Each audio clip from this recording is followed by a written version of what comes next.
টিভেন24 news নেটওয়ার্কের নিয়মিত আয়োজন আওয়ার ডেমোক্রেসিতে আপনাদের স্বাগত জানাচ্ছি। আমি নাজমুল আশরাফ।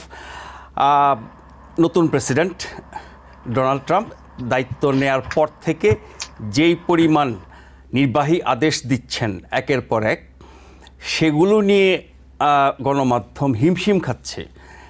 বলা যেতে পারে গত দুদিনে তিনি যতগুলো নির্বাহী আদেশ জারি করেছেন এবং সেগুলো কার্যকর করতে শুরু করেছেন, সেই ঘটনা এবং তার প্রতিক্রিয়া এত বেশি পরিমাণে যা নিয়ে অনেক দিন আলোচনা হতে পারে।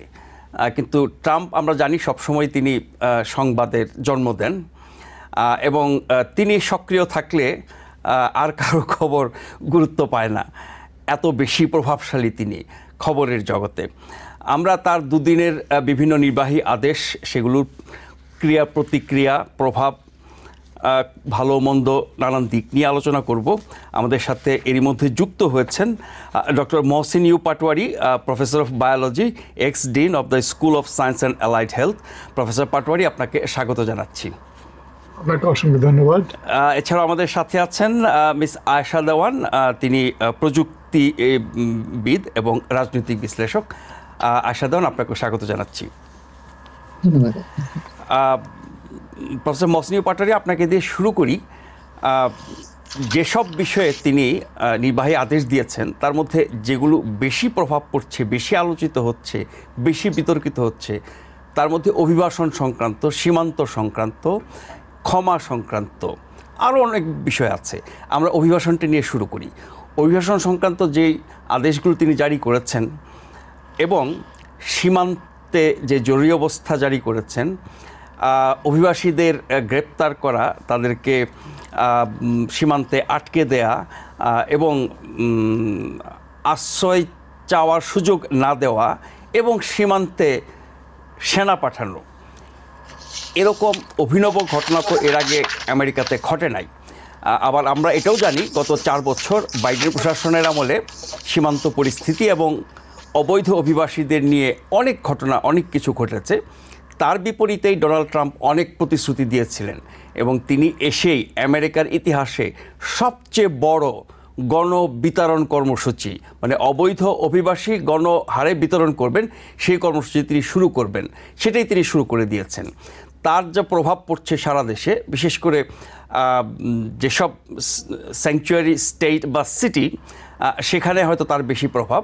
আবার আমরা এটাও দেখছি যে বিভিন্ন শহর বা শহরের মেয়রদের পক্ষ থেকে সেটা প্রতিহত করার চেষ্টা করা হচ্ছে, সেই মানুষগুলোকে রক্ষা করার চেষ্টা করা হচ্ছে এবং আইসের নির্দেশ বা তাদের ডাকে সাড়া না দেওয়ার পরামর্শ দেওয়া হচ্ছে। এবং এটাও বলা হচ্ছে ট্রাম্পের প্রশাসনের পক্ষ থেকে, ট্রাম্পের আদেশে, যে যারা এই কাজে বাধা দেবে তাদের বিরুদ্ধে মামলা করার জন্য জাস্টিস ডিপার্টমেন্ট নির্দেশ দিয়েছে। সব কিছু মিলিয়ে এই অভিবাসন এবং সীমান্ত পরিস্থিতি নিয়ে গোটা দেশটা কোন পরিস্থিতির দিকে যাচ্ছে বলে মনে করেন? আপনাকে অসংখ্য ধন্যবাদ। যেটা দিয়ে আপনি শুরু করলেন, আসলে প্রেসিডেন্ট ট্রাম্প তার প্রথম দিনে যেসব এক্সিকিউটিভ অর্ডার দিয়েছেন, এটা ইতিহাস সৃষ্টি করেছে। 42টা এক্সিকিউটিভ অর্ডার আর 115টা পার্সোনাল অ্যাকশনস দিয়েছে এবং উনি প্রেসিডেন্ট বাইডেনের ক্লোজ টু 80 আর কি 78 এক্স্যাক্টলি 78 যেই বাইডেন আমলের যেই ইয়েগুলো ছিল, অর্ডারগুলো ছিল, সেগুলো আপনি বাতিল করে দিয়েছেন। এর মধ্যে আপনি যেটা বললেন গুরুত্বপূর্ণ হলো যে আপনার ওই ইলিগাল ইমিগ্রেন্টের যে ব্যাপারটা, ইমিগ্রেন্টের যেই বর্ডারে, যেমন গত 24 ঘন্টায় 308 জনের মতো ইলিগাল ইমিগ্রেন্টকে ধরা হয়েছে। এটা অলমোস্ট 40% মোর দেন বাইডেন আমলে প্রতি 24 ঘন্টায় যা অ্যারেস্ট করতো তার। এবং তাদেরকে বলা হচ্ছে এরা মোটামুটি ক্রিমিনাল বলেই ওনাকে বলছে যে তারা মার্ডার, রেপ, বিভিন্ন কাজে ওরা জড়িত ছিল। এখন দেখা যাক আমেরিকান নতুন একটা আমেরিকান সার্ভেতে দেখা গেছে যে 55% আমেরিকান তারা চাচ্ছে যে ইলিগাল যারা ইমিগ্রেন্ট আছে তাদেরকে ডিপোর্ট করার জন্য। তবে ডিপোর্ট ব্যাপারটা তো নতুন না। প্রেসিডেন্ট ওবামার সময় মোর পিপল ডিপোর্টেড দেন প্রেসিডেন্ট ট্রাম্পস ফার্স্ট টার্ম। তো এটা হচ্ছে এখন এই জিনিসটা, কিন্তু তখন তো এত আলোচনা হয় নাই। হ্যাঁ, এত আলোচনা হয় না এই জন্য, কারণ হলো ট্রাম্প তো নিউজ করে বেশি এবং উনি আগে থেকে বলে আসছে, রাইট? এখন তারা যেটা বলতেছে এই যে আপনার যেই বর্ডার জাজ যিনি টম হোমেন বলেছে মাত্র গতকাল মাত্র 726 জন বর্ডার ক্রস করেছে, রাইট? এর আগে ডেইলি কয়েক হাজার করতো। সুতরাং অ্যাটলিস্ট তার কথাবার্তায় যে বর্ডারটা এটা কমে আসছে, এটা আসলে আমরা সত্যিকারভাবে আমরাও চাই না যে বর্ডারটা ওপেন বর্ডার থাকুক, রাইট? এইভাবে কোনো পিপল আসবে যার ইচ্ছা মতো কে আসলো কি ড্রাগ আসলো সেটা না এসে নিয়মতান্ত্রিকভাবে যেভাবে আসা দরকার সেভাবে আসা উচিত। আমি জানি যে আমাদের লেবারের দরকার, আমাদের লোকের দরকার, এগ্রিকালচার সেক্টর বলেন, কনস্ট্রাকশন সেক্টর বলেন, গার্ডেনিং সেক্টর বলেন, আমাদের লোক দরকার। আমাদের তো কোটি লোকের মতো আমাদের দেশ থেকে, বাংলাদেশ থেকে মিডল ইস্টে বিভিন্ন জায়গায় চাকরি করে, কারণ তারা ওয়ার্ক পারমিট নিয়ে যায়। আমার মনে হয় এই জিনিসগুলো নিয়মতান্ত্রিকভাবে করা উচিত। আমাদের লোক দরকার, আনস্কিল লেবার দরকার, আনস্কিল লেবারকে নিয়মতান্ত্রিকভাবে ভিসা দিয়ে ওয়ার্ক পারমিট দিয়ে নিয়ে আসা উচিত এইভাবে। আর উনি যেটা বর্ডারের কথা বললেন যে বর্ডারে আরো বেশি পরিমাণ ওয়াল করা বা বেশি পরিমাণ আর্মিকে পাঠানো, এটা একটা কন্ট্রোভার্সিয়াল ব্যাপার যে আর্মি কি বর্ডারে যাবে, আর্মির কি সেটা দায়িত্ব কিনা। এটা দুইটা আর্গুমেন্ট আছে। একটা আর্গুমেন্ট হলো এই যে আমাদের সৈন্যরা যদি অন্য দেশের বর্ডারকে রক্ষা করতে পারে, পৃথিবীর বিভিন্ন দেশে আমাদের প্রায় প্রফেসর জেফরি সেক্সের মতে 750-এর উপরে আমাদের ঘাঁটি আছে পৃথিবীর বিভিন্ন দেশে, এটা তাদেরকে হেল্প করে বর্ডার করে। তাহলে আমাদের দেশের বর্ডার সুরক্ষা করার জন্য আমাদের আর্মি কেন কাজ করবে না? এটা একটা দিক কিছু লোক বলছে। আর কিছু লোক বলছে যে army is very expensive to operate, আর্মিকে ওখানে না দেওয়া। এগুলা কন্ট্রোভার্সিয়াল আছে। আমার মনে হয় এই যে উনি যে এই জিনিসগুলা করেছে আর কি, এখন যেমন কতগুলো সেফ সিটি যেগুলো আছে, শিকাগো বলেন, তারপরে সান ফ্রান্সিসকো বলেন, নিউ ইয়র্ক সিটি বলেন, কিছু কিছু মেয়র বলছে যে এটা করবে না, কিন্তু ইলিনয়ের শিকাগোর সিটি গভর্নর বলেছে যারা ক্রিমিনাল হিসাবে তারা ওদেরকে হেল্প করবে। তার মানে এখানে দুটা ভাগ করা যেতে পারে, অবৈধ কিন্তু নির্দোষ, মানে কোনো অপরাধ করে নাই, আবার অবৈধ হয়ে নানান অপরাধে যুক্ত হয়েছে। ফলে এই দুই শ্রেণীর মিলিয়ে বের করে দেওয়া আর শুধু অপরাধ করলে বের করে দেওয়া, যেহেতু আপনি বলছিলেন যে শ্রম খাতে এদের প্রয়োজন আছে এবং অনেক খাত আক্রান্ত হবে, আমরা অনেক দিন ধরে শুনে আসছি, যদি এদের সবাইকে বের করে দেয় এরকম শ্রমিক তো পাওয়া যাবে না বা এত কম মজুরিতে পাওয়া যাবে না।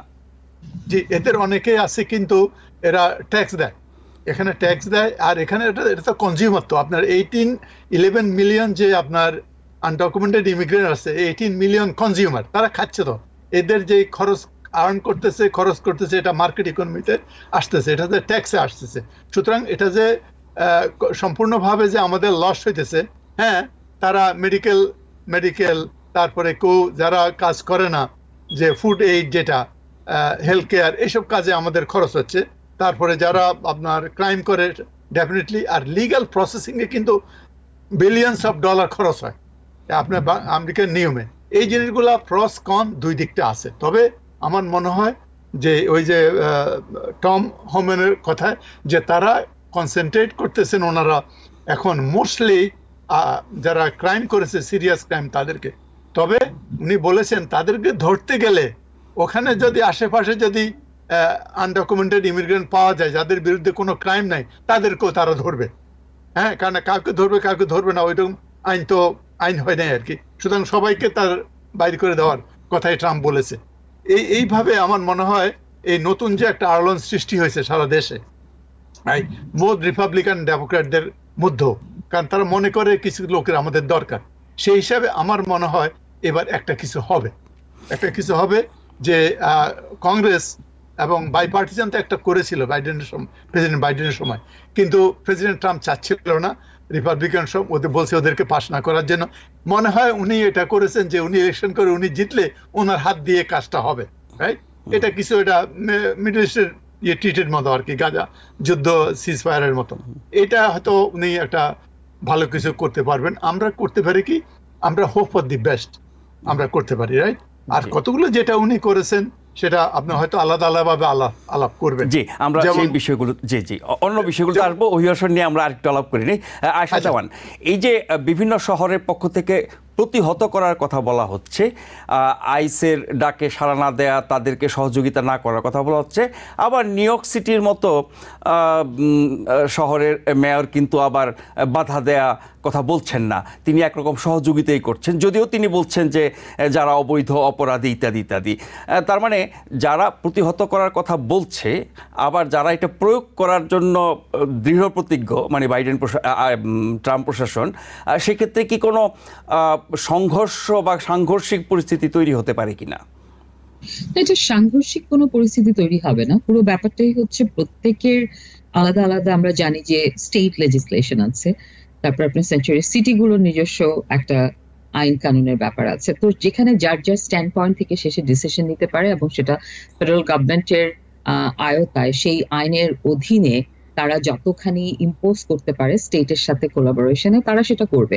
আইসও সেখানে কাজ করবে এবং এখানে আইনগুলো এত মানে বিভিন্নভাবে একটার সাথে একটা ইন্টারটুইন, যে খুব ক্লিয়ারলি কোনো একটা স্টেট যদি বলে যে আমি এখন এটাতে কোঅপারেশন করব না, তাহলে তারা একেবারে যে 100% নন কোঅপারেটিভ থাকতে পারবে সেটাও সম্ভব নয়। কিংবা কেউ যদি বলে যে আমি পুরোপুরি কোঅপারেট করছি, সেখানেও অনেক কিছু ইন্ডিপেন্ডেন্ট আরো অনেক অর্গানাইজেশন আছে যারা এই অভিবাসনের এই আনডকুমেন্টেড যারা আছেন এলিয়েনদের, তাদের প্রোটেক্ট করবার জন্য কাজ করছেন।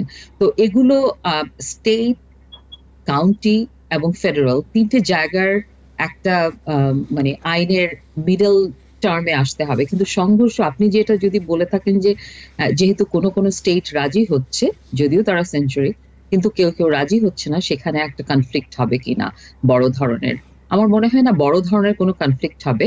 উদ্দেশ্য একটাই, যে তাদেরকে যাতে আনজাস্টিফাইডলি মানে কাউকে হ্যারাস না করা হয়, কাউকে না নিয়ে যাওয়া হয়, এবং হিউম্যানিটেরিয়ান গ্রাউন্ড থেকে, যেটা একটু আগে উনি বললেন যে যারা ক্রিমিনাল অফেন্স করেছে তারা হচ্ছে ফার্স্ট টার্গেট, কিন্তু তার আশেপাশে যারা আছে এরকম অনেকের হয়তো এখন আনডকুমেন্টেড বা 25 ইয়ার্স এখানে আছে, তারা খুব ভালো গুড সিটিজেন, তাদের কেস চলছে, এখনো হয়তো তাদের অ্যাসাইলেম কেসের কোনো রেজাল্ট আসেনি, এরকমও বহু মানুষ আছে। তো তাদেরকেও তাদের যে অ্যাওয়ারনেসটা তৈরি করা এবং তাদের লিগ্যাল প্রোটেকশন দেওয়া, সেটাই হচ্ছে অনেক অর্গানাইজেশন করবার চেষ্টা করবে। এবং স্টেট ওভারঅল সবাই চায় যে আমাদের এখানে ক্রিমিনাল অফেন্স যারা করেছে তাদের ডিপোর্ট করতে, সেটা একটা সাধারণ জনমতে সবারই একটা কনসেন্ট আছে। কিন্তু এই ব্যাপারটাই সব মানে সাধারণভাবে অনেক মানুষের হচ্ছে যে সেখানে যারা ট্রুলি গুড সিটিজেনশিপ কিংবা ভালো সিটিজেন হবার মতো যোগ্যতা দেখাচ্ছে কিংবা কাজ করছে, দেশের ইকোনমিতে কন্ট্রিবিউট করছে, সেটা আমাদের কনসিডার করা উচিত। বিশেষ করে শিশুরা যারা স্কুলে যাচ্ছে, যেমন তারা বলছে যে এখন আইসকে পারমিশন দেওয়া হয়েছে যে স্কুল, চার্চ কিংবা কাজের জায়গাতেও যে অ্যারেস্ট করতে পারে। তো স্কুলে যাওয়ার ব্যাপারটা, এটা একটা বাচ্চার জন্য খুব ট্রমাটাইজিং ব্যাপার। ফ্যামিলি খুব হয়তো তাদের একটা কেস এখন ইন দ্য প্রসেস, তারা হয়তো ফাইল করেছে ফার্স্টে 3 মাস আগে, এখন তারা যদি এই মুহূর্তে আইসিএস এর হাতে আসেন, তাহলে হয়তো তারা আর কিছুই করতে পারবে না, they don't know about the procedure, তখন তাদেরকে হয়তো ডিপোর্টেশনে চলে যেতে হচ্ছে। সো সেই ব্যাপারগুলোকেই যাতে মিনিমাইজ করা যায়, সেটাই হচ্ছে যারা প্রোটেকশন দিতে যাচ্ছে যেসব স্টেট, সেটাই লক্ষ্য। এটা একেবারে এরকম নয় যে পুরো অভিবাসন নীতিটির বিপক্ষে সবাই যাচ্ছেন, যে ইলিগাল ডকুমেন্টেড এলিয়েন যারা আছে তাদের একেবারে ডিপোর্টেশনের পক্ষে নয়। এখানে যেটা আপনি বলেন যে ভাগ করে নেওয়া হয়েছে, সবাই চায় যেটা একেবারে সোসাইটির জন্য হার্মফুল সেখানে সেটা ক্লিয়ার করুক, কিন্তু যারা কন্ট্রিবিউট করছে কিংবা যারা ইন দ্য প্রসেস আছে, যাদের বাচ্চারা হয়তো এখানে, আমি এই জায়গাটা আসছিলাম, যাদের মামলা চলমান তাদের কি অবৈধ বলা যাবে? তারা তো একটা আইনি প্রক্রিয়ার মধ্যে আছে। ওটাই, কিন্তু সেটা আপনি যখন আইস যাচ্ছে কিংবা আপনাকে কোনো একটা জায়গা থেকে পিক আপ করছে, তখন কিন্তু তাদের হাতে প্রমাণ নেই কিংবা তারা জানেন না যে কি করে এটাকে করতে হবে। এবং এই সাপোর্ট গুলোর জন্যই বলা হচ্ছে যে যাতে আইসিএস কর্মকাণ্ডটা সেভাবে খুব ক্লিয়ার একটা ডিরেকশন নিয়ে যায়, যে যাদের মামলা চলাকালীন আছেন এবং তাদের বিরুদ্ধে কোনো লিগ্যাল অফেন্সের ঘটনা নেই কিংবা তাদেরকে পূর্বে ডিপোর্ট করবার জন্য চেষ্টা করা হয়নি, তাদেরকে যাতে না পিক করেন। কিন্তু আইসিস কিন্তু সেরকম কোনো গ্যারান্টি দিতে পারে না, কিংবা দিচ্ছে না এখনো। যে এখন অনেকে আছেন মানুষ হয়তো নিজে জানেও না, কারণ তার কাছে কোনো ডকুমেন্টেশন নেই। তো লিগ্যাল সার্ভিসের কাছে কি করে যাবেন যে তার মামলা হয়তো, যেটা আমি বললাম যে হয়তো ফরসে 1 মাস আগে কেউ ফাইল করেছেন, তাই তো। তো এখন পর্যন্ত একেবারেই প্রিলিমিনারি তাদের স্টেজ, অ্যাটর্নিরা কোনো প্রুফ দিতে পারে না যে তার মামলাটা যে চলমান আছে। কিন্তু সেই সময়টা তো পেতে হবে, সেই জায়গাগুলো যাতে পায়, সেটার জন্যই কিন্তু বিভিন্ন পাবলিক প্রসিকিউটর, পাবলিক ডিফেন্ডিং এদের যেই এলিয়েন গ্রুপগুলোকে সাপোর্ট করবার জন্য তারা কিন্তু আগে থেকে রিচ আউট করছে, এবং তারা এই মেসেজগুলোকে দিচ্ছে যে when ISIS is coming to your door, make sure তুমি জানো যে কি করে তুমি তোমার লিগ্যাল সার্ভিস কিংবা লিগ্যাল সার্ভিসটাকে অ্যাভেল করতে পারো, কিংবা তোমার যে কেস চলছে সেটাকে করা যায়। কিন্তু আমরা এটা আগেও দেখেছি বহুবারই, যখনই ডিপোর্টেশনের আইসিস কর্মকাণ্ড শুরু করে, আপনার অনেক কি বলবো নিরীহ মানুষ যাদের হয়তো কেস চলছে, যারা হয়তো গুড ক্যান্ডিডেট, সেরকম অনেককেই ডিপোর্টেড হয়ে যেতে হয়েছে বিকজ অফ দ্য সার্কামস্ট্যান্সেস, কিংবা লিগ্যাল অ্যাসিস্ট্যান্স সময় মতো নিতে পারেনি। জি, আমরা দ্বিতীয় বিষয়ে আসি। সেটি হচ্ছে জন্মসূত্রের নাগরিকত্বের যে আইন, সেটি বাতিল করেও একটি নির্বাহী আদেশ দিয়েছেন। বলা হচ্ছে এটা সংবিধান পরিপন্থী, 14th সংশোধনীর পরিপন্থী, এবং এরই মধ্যে 22টা স্টেট এবং ডিস্ট্রিক্ট অফ কলাম্বিয়া মামলা করেছে। এটা নিয়ে অনেক আলোচনা হচ্ছে প্রফেসর পাটোয়ারি। মানে এটা আমেরিকার মৌলিক, মানে কি বলবো, মৌলিক যেই বৈশিষ্ট্য সেখানে আঘাত করা হচ্ছে, এমনটা বলছেন অনেক বিশ্লেষকরা।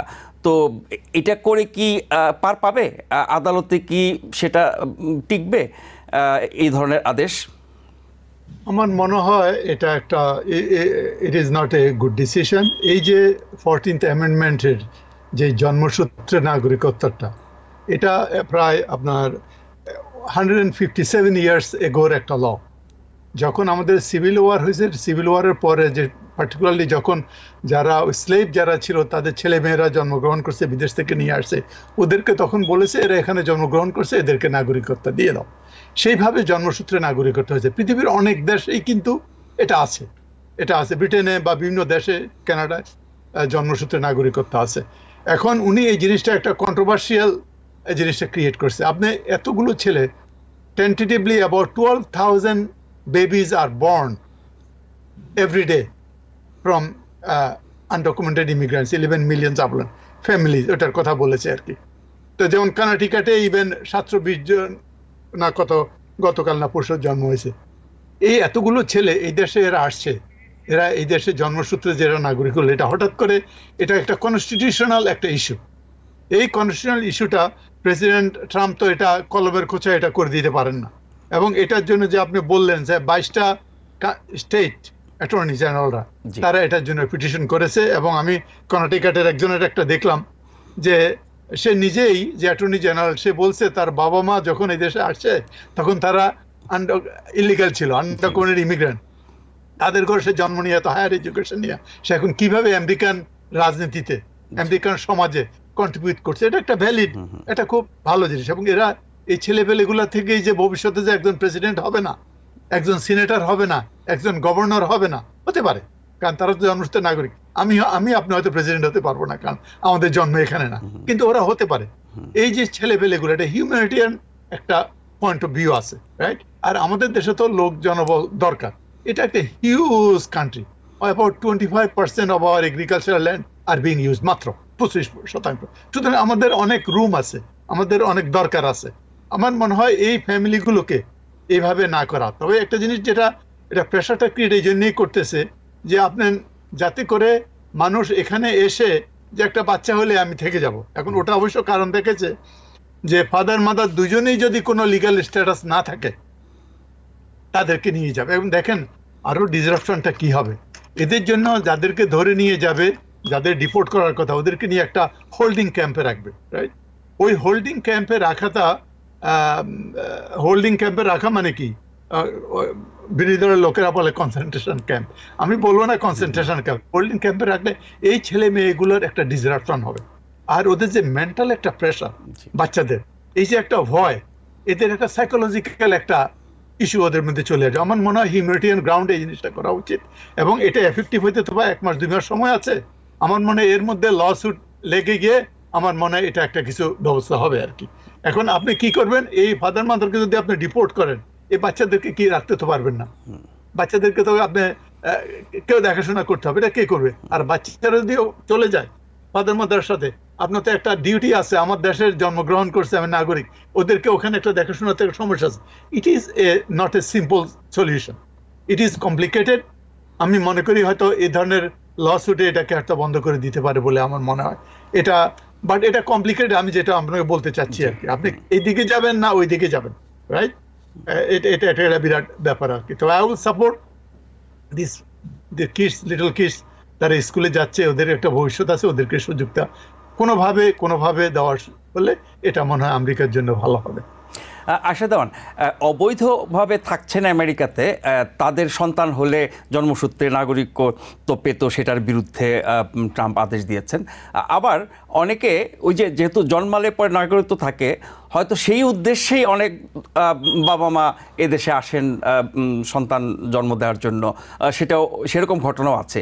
কিন্তু এই ধরনের নাগরিকত্ব বাতিলের লাভটা কি, মানে উদ্দেশ্যটা কি হতে পারে? রাজনৈতিকভাবে বলি, সামাজিকভাবে বলি, রাষ্ট্রীয়ভাবে বলি, মানে এর কি সুফল? বা ডোনাল্ড ট্রাম্প বা রিপাবলিকানরা এই সিদ্ধান্তটা নিয়েছেন, নিশ্চয়ই কোনো না কোনো একটা হিসাব আছে। তাদের পক্ষে যুক্তিটা কি?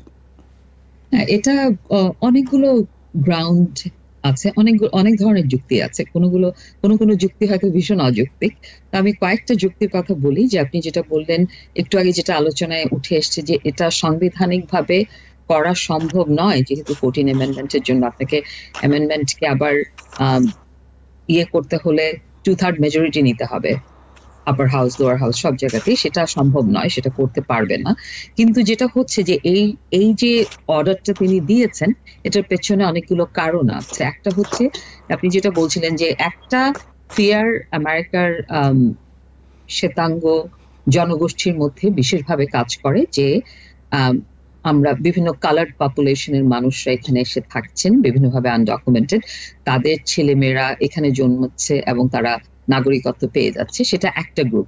আরেকটা গ্রুপ যেটা সবাই খুব কনসার্ন, সেটা হচ্ছে যে মানুষ পারপাসলি, যেহেতু আমেরিকাতে কিংবা অন্যান্য অনেক দেশে এই সুযোগটি আছে, সেজন্য বিভিন্ন দেশের যারা রিচ পপুলেশন আছে, তারা নিজেদের যখন ডেলিভারির সময় হয় তখন হয়তো এখানে এসে ডেলিভারি করে আবার চলে যাচ্ছে। তো আলটিমেটলি তার বাচ্চা এখানে সিটিজেন হচ্ছে, এবং সেই সূত্রে ভবিষ্যতে তারাও এদেশের নাগরিকত্ব পাচ্ছেন কিংবা থাকার একটা সুযোগ হচ্ছে। সেখানে হয়তো তারা ইলিগাল নয়, কিন্তু এই সুযোগটি তারা নিচ্ছেন।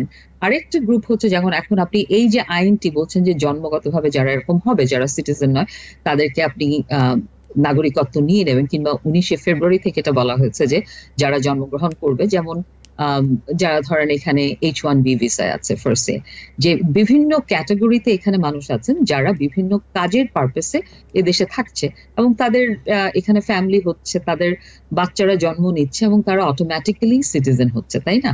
তো আপনি এটা অনেকটা হচ্ছে যে এতগুলো ভাগ আছে, এত রকমের বিভিন্ন সোর্স থেকে এই ডেট অফ বার্থের ব্যাপারটা হচ্ছে। তো আপনি কোনটাকে কিভাবে অ্যাড্রেস করবেন, এটা ভীষণই একটা কমপ্লিকেটেড সিচুয়েশন। আপনি শুধুমাত্র আনডকুমেন্টেড এলিয়েন বলে দিয়ে একটা শব্দের মধ্যে এটাকে পুরো কভার করতে পারছেন না, যার কারণে আমাদের এই লয়ের ইন্টারটুইং ব্যাপারগুলোকে খোলা এইভাবে, এটা খুবই কমপ্লিকেটেড, এবং সেই জন্য আমি মনে করি এটা সম্ভবও হবে না যুক্তিযুক্ত। যেটা হবে, মানুষের হয়রানি হবে, কারণ আগামী মাস থেকে ধরুন যেসব বাচ্চারা জন্মগ্রহণ করবে, কিছুদিন হয়তো একটা আনসার্টেনিটি যাবে, কিন্তু সেখানেও একটা ব্যাপার আছে। বার্থ আমেরিকাতে যখন বাচ্চারা হচ্ছে, হসপিটাল একটা বার্থ সার্টিফিকেট ইস্যু করে, কিংবা তার সিটি কর্পোরেশন করছে, যেগুলো কিন্তু ফেডারেল গভর্নমেন্ট করছে না, কিংবা কোনো ইমিগ্রেশন এজেন্সি থেকে করছে না, বিকজ বাই ডিফল্ট যেখানে আপনি জন্মাচ্ছেন সেখান থেকে আপনি বার্থ সার্টিফিকেট পাচ্ছেন। আমাদের মতো যারা আমরা ন্যাচারালাইজ সিটিজেন, আমাদেরকে ন্যাচারালাইজেশনের জন্য যেতে হয় আমাদের অন্য দেশের বার্থ সার্টিফিকেট দিয়ে, কিংবা আমাদের রেসিডেন্সি প্রুফ করে আমরা সিটিজেন হচ্ছি। তাদের বেলায় কিন্তু তাদের সব কিছুই করতে হচ্ছে না। অতএব সেখানে আপনি কিভাবে এটাকে প্রতিরোধ করবেন, এটা একটা ব্যাপার, কারণ স্টেট টু স্টেট ভ্যারি করতে পারে। যে স্টেট এটা বন্ধ করবেন, আপনি কিন্তু বাই ডিফল্ট দিতেই হবে। একটা বাচ্চা আপনার ওখানে জন্মালে, হসপিটালে হোক, মিউনিসিপ্যাল কর্পোরেশন হোক, তারা সেই সার্টিফিকেটটা দিতে হবে তাদেরকে। তো পাসপোর্ট করার ব্যাপারে, কিংবা সোশ্যাল সিকিউরিটি যখন নিতে যাবে, তখন হয়তো আপনি সেখানে জি, কোন রকমের আইন তখন প্রণয়ন করতে হবে। হ্যাঁ তো সেখানেও কিন্তু একটা ব্যাপার আছে, এত সহজে এত অল্প সময়ে আপনি সোশ্যাল সিকিউরিটির আইনটিকেও কিভাবে বদলাবেন। জি, তো তার মানে এই যে পুরো ব্যাপারটা এ ধরনের নাগরিকত্ব বন্ধ করার পেছনে একটা উদ্দেশ্য আপনার কথায় পেলাম, সেটা হচ্ছে যে আমরা এই আলোচনাটা অনেক বছর ধরে শুনছি যে শ্বেতাঙ্গরা কোনো এক সময় সংখ্যালঘু হয়ে যাবে, এই আশঙ্কা থেকে অশ্বেতাঙ্গদের সংখ্যা যাতে না বাড়ে।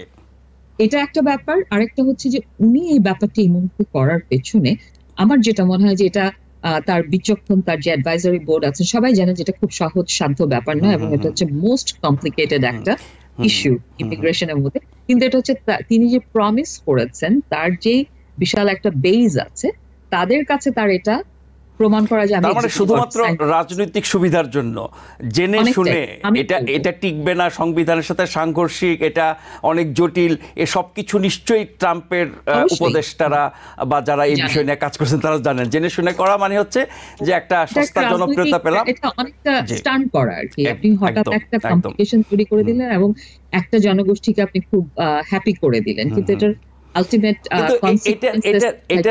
এটার আরেকটা মাত্রা আছে, এটা ছোট করে শুনবো আপনার কাছ থেকে বিরতি নেওয়ার আগে। সেটি হচ্ছে যে ট্রাম্প অনেক রকমের নির্বাচনী প্রতিশ্রুতি দিয়েছেন, যার অনেকগুলোই আপনার আইনসম্মত না, সংবিধান সম্মত না, দেশের মানে ইতিহাস, ঐতিহ্য, বৈশিষ্ট্য যা কিছু বলি তার সাথে সাংঘর্ষিক, এবং শেষ বিচারে হয়তো আদালতেও টিকবে না।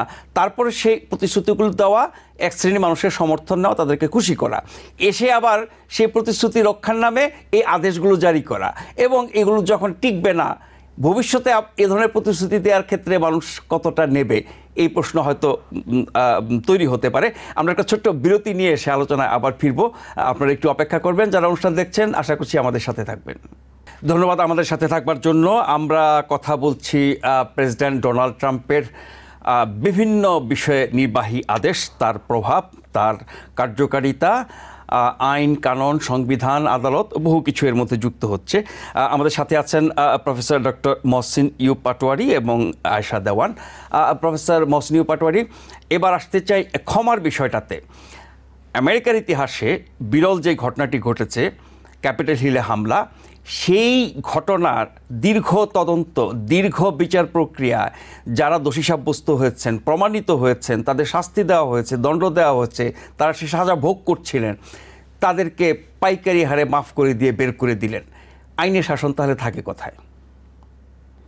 Thank you. আমি জাস্ট 5 সেকেন্ড ওইটা বলি যে এটা যে ওই যে বার্থ রাইটকে ইয়ে না করা, এটা যে রিপাবলিকান পার্টির পজিশন, এটাও ঠিক না। কারণ American one of the popular president হলো রিপাবলিকান পার্টির রোনাল্ড রেগান। রিপাবলিকান পার্টি মানে কি ট্রাম্পের রিপাবলিকান পার্টি বলা যায়? কারণ উনি বলেছিলেন যে birth right citizenship is our greatest strength. বুঝতে পারছেন? এই কথাটা উনি বলেছিল। আমার কনক্লুশন এই যে আমরা যাই করি না করি, আমাদের ইমিগ্রেন্ট দরকার। যারা ক্রিমিনাল করছে ওদেরকে বাইর করে দেন, আর যারা কন্ট্রিবিউট করতেছে ওদেরকে একটা সিস্টেমের মাধ্যমে ন্যাচারালাইজেশন করে নিয়ে আমেরিকান ইকোনমিতে কন্ট্রিবিউট করতে দেন। আর যেটাও যে পার্ডনের ব্যাপারটা তো প্রেসিডেন্টের রাইট। যে কোনো প্রেসিডেন্ট, যেমন প্রেসিডেন্ট বাইডেন যাওয়ার আগেও হিস্টোরিক্যাল নাম্বার অফ লোকদেরকে পার্ডন করে দিয়ে গেছে, নিজের পরিবারের সদস্য সহ। হ্যাঁ, অনেককে উনি করে দিয়েছেন, ইনক্লুডিং হিজ সান। কিন্তু তার সান কিন্তু ক্রিমিনাল এইভাবে ইনসারেকশনে ছিল না। প্রেসিডেন্ট বাইডেন, আপনার মনে আছে কিনা, উনি যখন ওনার প্রথম নির্বাচন শুরু করে, না সবশেষ তিনি যে ক্ষমা করেছেন এটা কিন্তু আগাম করেছেন। হ্যাঁ, আগাম ওখানেই বলে দিয়েছিল যখন তার প্রেসিডেন্সি ক্যান্ডিডেট ডিক্লেয়ার করে ওয়াকো টেক্সাসে, তখন উনি বলেছিলেন যে উনি এদেরকে মাফ করে দিবে, এবং উনি এদেরকে মাফ করে দিয়েছেন। এটা 1500 লোকের মতো এদের মাফ করে দিয়েছে, আরো এক্সট্রা ছিল, এবং এদের মধ্যে অনেকেই কনভিক্টেড হয়ে গেছে। তার মধ্যে 170 জনের মতো তারা নিজেদেরকে দোষী স্বীকার করেছে, এবং তারা বলেছে দে আর ইনভলভ, পুলিশকে আঘাত করতে, অ্যাসাল্ট করতে তারা ইনভলভ ছিল। সুতরাং তাদের সেইভাবে ওদের জেল হয়ে গেছে আর কি। ইভেন যে প্রাউড বয় যারা ইন্টারাকশনটা করছে, হ্যাঁ, প্রাউড বয়েজ এবং ওথ কিপার্সের সদস্যরা তো একের পর এক বেরিয়ে আসছে, এবং ওরা বলে যে দে আর নট গিলটি।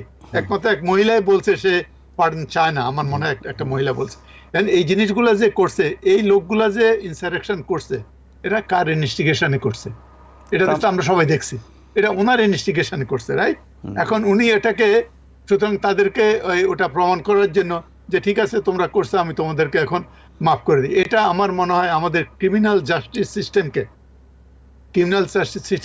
সাংঘাতিকভাবে আন্ডারমাইন করা হয়েছে।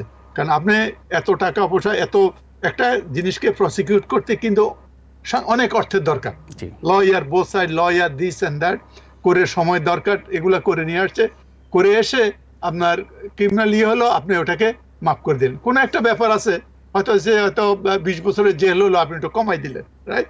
সেটা কিছু প্রেসিডেন্ট বাইডেন করে কমাই দিলেন, কিন্তু এই যেই কারণে করেছে যে এটা কি বিপ্লব, ইনসারেকশনের বাংলা কি আমি জানি না, বাট ইনসারেকশনটা এটা একটা গুরুত্বপূর্ণ, এটা কঠোর একটা ব্যাপার, রাইট?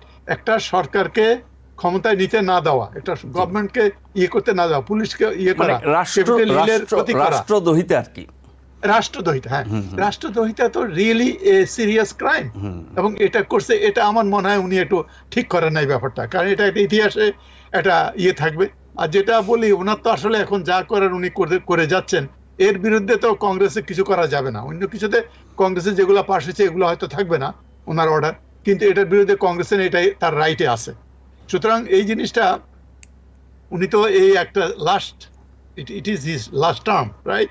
সো উনি আর পাবলিক কি মনে করবে না করবে সে কিছু মনে করে না, কিন্তু এটার একটা ইমপ্যাক্ট আপনার 2 বছর পরে তার একটা ইলেকশন আসতেছে, মিড টার্মে গিয়ে পড়বে। হ্যাঁ, মিড টার্ম ইলেকশনে কিছুটা এফেক্ট হতে পারে। ওনার হয়তো কিছু হবে না, উনি 4 বছর করে ওনার যা করার দরকার উনি করে চলে যাবে। আর ওটা একটা স্টান্টও, আমি বলছি, আমি করছি, আমার পাওয়ার আছে, আমি দেখিয়েছি, এখানে মোরাল ইমোরালের কিছু নাই, এটা ওনার পয়েন্ট অফ ভিউ, আমি যা বুঝতেছি আর কি। জি, আশাপা, এই যে ক্ষমা করে দেওয়া এত গুরুতর অপরাধে 2 প্রেসিডেন্টই করছেন, বিদায়ী প্রেসিডেন্টও করলেন জো বাইডেন, ট্রাম্প তো করছেন আরও জঘন্যভাবে। এখন প্রশ্ন উঠছে, প্রেসিডেন্টের ক্ষমা করে দেওয়ার যেই ক্ষমতা বা কর্তৃত্ব, সেটিকে পরিবর্তন করা, সীমিত করা বা একটা নীতিমালার মধ্যে আনা, চাইলেই তিনি যে কোনো অপরাধীকে মাফ করে দিতে পারেন, বা রাজনীতিতে যারা অপরাধ করেন বা ট্রাম্পের উস্কানিতে যারা অপরাধ করেছেন, ভবিষ্যতে তো এরকম আরও অনেক মানুষ অপরাধ করবে, এটা বিশ্বাস করে যে একসময় তারা ক্ষমা পেয়ে যাবেন। না, এটা তো অবশ্যই এখন কিছু কিছু ব্যাপার, এই পার্ডনের ব্যাপারটা যে কারণে আপনি এর আগে আমরা আমেরিকান হিস্ট্রিতে এটার খুব ব্যবহার দেখিনি।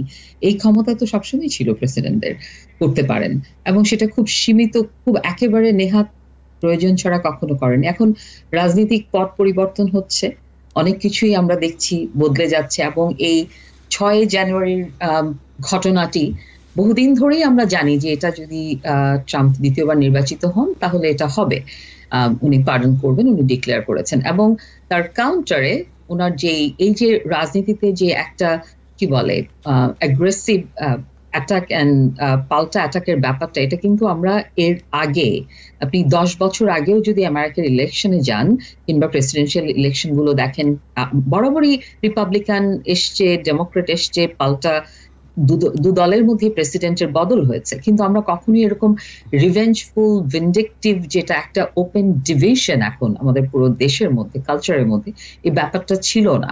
এবং এটা কিন্তু গত 10-12 বছর ধরে এটা এমন ভাবে কালচারের মধ্যে এমবেডেড হয়ে গেছে যে এই যে একটা রিভেঞ্জফুল, কারণ আপনি জানেন এখন লিজ চেনিকে পর্যন্ত বাইডেন পার্ডন করে আগাম ক্ষমা করেছেন। কেন কি? তিনি তো ডেমোক্রেট ছিলেন না, কিছু না, কিন্তু তিনি তার নিজস্ব ওপিনিয়ন দিয়ে তার অ্যান্টাই ট্রাম্প ক্যাম্পেইনে ছিলেন বলে একটা বিরাট সম্ভাবনা যে তাকে একটা ঝামেলায় পড়তে হবে কিংবা তার উপর কোনো পলিটিক্যাল লিগ্যাল অ্যাকশন না হবে। এই ব্যাপারগুলো কিন্তু এর আগে কখনো ছিল না।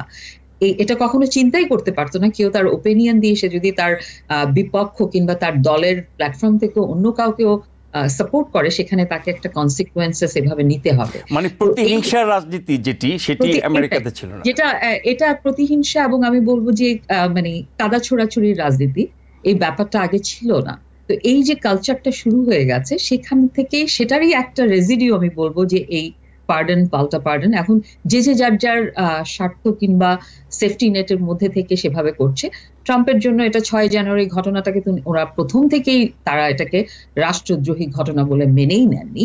তো সেখানে যেহেতু তারা মেনে নেননি, সেখানে যারা ইনভলভ হয়েছে, যারা অ্যারেস্টেড হয়েছে, তাদেরকে তার যুক্তিতে তারা তার ব্লাইন্ড সাপোর্টার এবং তার বেসকে তিনি কখনোই অসন্তুষ্ট করেন না। কিন্তু এটা উনি করেছেন। 6 জানুয়ারি হামলার পরে ডোনাল্ড ট্রাম্প ওই মেয়াদে যে ভাষণ দিয়েছিলেন সেখানে কিন্তু তিনি এই ঘটনার নিন্দা করেছেন, তাদের শাস্তির কথা বলেছেন। ঘটনা নিন্দা করেছেন, কিন্তু উনি বলেছেন যে এদেরকে যেভাবে পানিশ করা হচ্ছে এবং যত না, সেটি পরে বলেছেন, কিন্তু দায়িত্ব ছাড়ার আগে কিন্তু একদম আইডিয়াল বক্তব্যই দিয়েছিলেন তিনি। হ্যাঁ, কারণ আমরা জানি তার বক্তব্য অনেক সময় বিভিন্ন রকম হয়, সেটা ডিপেন্ড করে কখন উনি স্ক্রিপ্টেড বক্তব্য দেন, কখন উনি বাই হার্ট বক্তব্য দেন। যখন উনি বাই হার্ট বক্তব্য দেন, কথা বলেন, তখন কিন্তু কথা অন্যরকম হয়ে যায়। এখন সেই সময় 6 জানুয়ারি ঘটনার পরে উনি তখনও ক্ষমতা ছেড়ে যাননি, সেই সময়ের বক্তব্য আর তারপর উনি যখন অপোজিশনে এসছেন এবং ক্যান্ডিডেট হয়েছেন দ্বিতীয়বার, তখন কিন্তু বক্তব্যের মধ্যে অনেক পার্থক্য হয়েছে। কিন্তু বটম লাইন হচ্ছে আমাদের রাজনীতির প্রেক্ষাপট বদলেছে, ক্ষমতার ব্যবহার করবার জায়গা বদলে গেছে, এবং আরেকটা ব্যাপার হচ্ছে আমেরিকান পলিটিক্সে কিংবা আমেরিকান প্রেসিডেন্সিয়াল পাওয়ারে অনেক কিছুই হচ্ছে আনরিটেন, যেটা মরাল অ্যান্ড এথিক্যাল গ্রাউন্ড থেকে প্রেসিডেন্টরা বরাবর ক্যারি আউট করেছেন। যেমন তার যদি পার্সোনাল প্রপার্টি কিংবা পারিবারিক ব্যবসা থেকে নিজেকে সম্পৃক্ত না রাখা, ট্যাক্স রিলিফ করা, অনেক কিছু কাজ আমরা দেখেছি প্রেসিডেন্টরা খুব এটা একটা ট্রেডিশন হয়ে গেছে, করেছেন, কিন্তু সেটাকে আমরা ভেঙে গেছে, ধার ধারেন না। তার মানে প্রথম মেয়াদে তার যেসব চর্চা ছিল অনৈতিক, অন্যায়, অগ্রহণযোগ্য, আপনার বেআইনি, যাই বলি না কেন, সেগুলো আগের চেয়ে এবারের মেয়াদে কি বেশি মাত্রায় হবে বলে আশঙ্কা করছেন? মেয়াদে বেশি কিংবা কম মাত্রার নয়, কিন্তু ব্যাপারটা হচ্ছে এবারের অনেক বেশি ডেসপারেট না এবারের ফ্রেমওয়ার্কটা কিন্তু আরো অনেক বেশি সলিড। আমি বলবো তার অ্যাডমিনিস্ট্রেশন এবং তার সাথে তার রাজনৈতিক বিচক্ষণতা অনেক সেভাবে তিনি সাজিয়েছেন তার ক্যাবিনেট, এবং সেভাবেই সাজাচ্ছেন, এবং তার লয়ালিস্টরাই তার সাথে আছেন। এবং আমরা যেটা আগে জেনেছি যে প্রজেক্ট 2025 নিয়ে অনেক কথা হয়েছে, যে কিভাবে তারা আমেরিকাকে দেখতে চান, সেটা হয়তো পুরোপুরি না হলেও তার অনেক কিছুই আমরা ইমপ্লিমেন্টেশন, বাট ইমপ্লিমেন্টেশনটা এমন ভাবে হবে, it's not going to be like last তার টার্মে যেরকম কেওটিক একটা ব্যাপার হয়ে গেছিল, হয়তো ওরকম ভাবে হবে না। People are much more prepared now. কিন্তু যেসব পরিকল্পনা এবং প্রতিশ্রুতি এবং যার বাস্তবায়ন তিনি শুরু করে দিয়েছেন, সেই বিবেচনায় তো এটা বলাই যায় যে আগের 4 বছরের চেয়ে এবারে 4 বছর আরও অনেক বেশি ভয়ঙ্কর হবেন তিনি। আচ্ছা, আমরা এই বিষয়টা আর না বাড়াই, আরেকটা বিষয় নিয়ে ছোট্ট করে আলোচনা করে শেষ করতে হবে, সেটি হচ্ছে জলবায়ু। আগেরবারও তিনি প্যারিস জলবায়ু চুক্তি থেকে সরে এসেছিলেন, কিন্তু খুব বেশি দূর যেতে পারেন না। এবার শুরু থেকে এই কাজটা শুরু করেছেন, এবং এ সংক্রান্ত দেশের ভিতরের যত কর্তৃপক্ষ, ডিপার্টমেন্ট, দায়িত্ব, মানুষ, কাজকর্ম, পরিকল্পনা, বাজেট, সব কিছু ওলটপালট করে ফেলছেন। এটা তো শুধু আমেরিকার বিষয় না, এটা একটা বৈশ্বিক বিষয়, জলবায়ু পরিবর্তনের বিষয়টা। আমরা এরই মধ্যে ডাভোস সম্মেলনে ইউরোপের নেতারা বলেছেন যে আমেরিকা না থাকলেও এই কাজ তারা করে যাবেন এবং সেটা করে যেতে হবে। আমেরিকার ভেতরেও তো নিশ্চয়ই সেই দাবি বা আপনার উদ্যোগ নেওয়া হবে, কিন্তু সরকারের থেকে প্রেসিডেন্ট হিসেবে সেনেট এবং হাউস তার হাতে আছে। ওই অবস্থায় এই জলবায়ু সংক্রান্ত যেই অবস্থান ডোনাল্ড ট্রাম্পের, তার কুপ্রভাব আমেরিকা এবং সারা বিশ্বে নিশ্চয়ই অনেক বেশি মাত্রায় পড়বে। সেই জায়গায় অন্যান্য দেশ, বিশেষ করে ইউরোপ, সেটা কি পোষাতে পারবে, মানে এই ঘাটতিটা? প্রফেসর জি আমি প্রফেসর পাটোয়ারিকে বলছি। ওকে, জাস্ট 5 সেকেন্ড অলসো। এটা আমাদের কাছে মনে হচ্ছে যে সিস্টার যেটা বললেন, যে বাংলাদেশের মতো আর কি, একদল আসলো, যেটা করলো আর দল এসে ওটাকে পরিবর্তন করে দিল, নাম বদলানোর আর কি, যেটা উনি নাম বদলালো। আর একটা জিনিস উনি আপনি লক্ষ্য করে দেখেন, উনি প্রাউড নিয়ে বলছে বাইডেন এটা করছে, আমি এটা ক্যান্সেল করছি, বাইডেন ভার্সেস ট্রাম্প। এটা আমেরিকান হিস্ট্রিতে উনি যেটা বললেন যে এটা কোনো সময় ছিল না।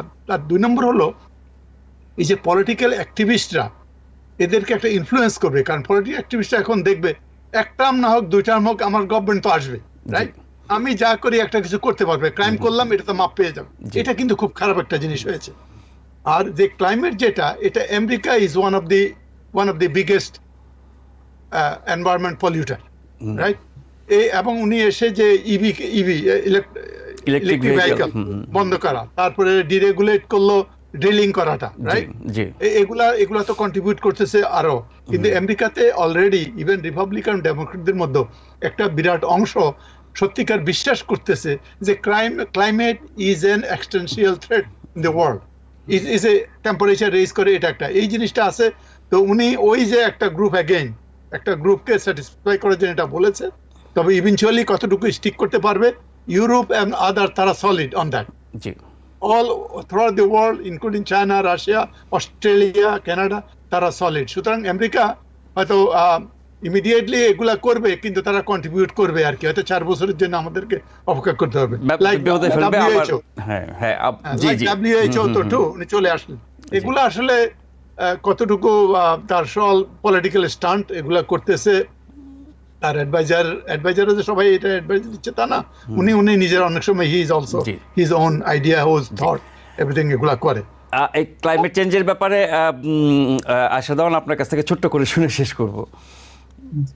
ধন্যবাদ আপনাকে। তো ক্লাইমেট চেঞ্জ এবং সেই সাথে আমি হুর ব্যাপারটাও আনছি, যে দুটোই আমরা দেখছি যে দুটো ভাইটাল জায়গা থেকে আমেরিকা প্রথম দিনেই উইথড্র করে নিয়েছে। কিন্তু এটার ইম্প্যাক্ট কি হবে এখন, এটা it's more like financial contribution আমেরিকার দিক থেকে যদি হয়, তো হুতে অলরেডি চায়না বলেছে তারা কন্টিনিউ করবে। তো আমার মনে হয় না আন্তর্জাতিক অঙ্গনে কাজে আমেরিকার এই কন্ট্রিবিউশনের জন্য ইন্টারন্যাশনাল প্ল্যাটফর্মে কাজ খুব বেশি বিঘ্নিত হবে। কিন্তু যেটা ক্ষতি হবে সেটা হচ্ছে আমেরিকার নিজস্ব ক্ষতি হবে। আমরা অনেক কিছু থেকে নিজেদেরকে ডিটাচ করে নিচ্ছি, যেটা আগেও একবার করা হয়েছে। এবং আমেরিকার ভেতরে যে ক্লাইমেট চেঞ্জের ইম্প্যাক্ট, সেটা সাধারণ মানুষও এখন বুঝতে পারে যে আমাদের জলবায়ু পরিবর্তনে কিভাবে এফেক্ট করছে। তো সেটার জন্য আমার মনে হয় গভর্নমেন্ট সেক্টর যদিও নিষ্ক্রিয় থাকে, কিন্তু প্রাইভেট সেক্টরে লটস অফ ফান্ডিং, সেই তৎপরতাগুলো চলবে এবং তাদেরকে কাজগুলোকে আরো বাড়াতে হবে। এটাই হচ্ছে ব্যাপার, কারণ থেমে থাকবে না কোনো কিছু। যেটা পাটোয়ারি ভাই বললেন যে এটা আবার ইট উইল কাম ব্যাক, কারণ এটা একটা ইন্টারন্যাশনাল ইস্যু, গ্লোবাল ইস্যু এই মুহূর্তে এগুলো প্রত্যেকটাই। এবং আমেরিকার মতো দেশ কিংবা এখানকার যারা ফিলান্থ্রপিস্ট আছে কিংবা যারা অ্যাডমিনিস্ট্রেশনে ইনভলভ রাজনীতির সাথেও, তারা কখনোই নিজেদেরকে এভাবে নিষ্ক্রিয় করে রাখতে পারবে না। এটা পলিটিক্যাল স্ট্যান্ড কিংবা নিজেদের একটা আপনার সাইড পোলারাইজেশন, যেটা বললাম যে আমেরিকান পলিটিক্স এখন এমন ভাবে পোলারাইজড হয়েছে যে আপনি ভালো জিনিসকেও ভালো বলে একসেপ্ট করতে পারছেন না, জাস্ট বিকজ অফ আপনার একটা আইডিওলজিতে আপনি চলে গেছেন। তো সেই ব্যাপারটা হয়তো পরিবর্তন হবে, এটাই আমরা নিশ্চয়ই। অনেক ধন্যবাদ আয়েশা দেওয়ান, অনেক ধন্যবাদ প্রফেসর পাটোয়ারি। যারা অনুষ্ঠান দেখছিলেন তাদের প্রত্যেককে ধন্যবাদ জানিয়ে আজকের মতো এখানেই শেষ করছি।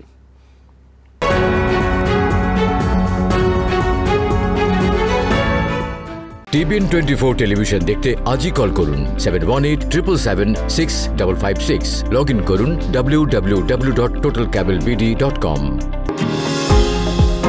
নিউ ইয়র্ক থেকে সম্প্রচারিত TBN 24 টেলিভিশন বিশ্বজুড়ে বাঙালির কণ্ঠস্বর।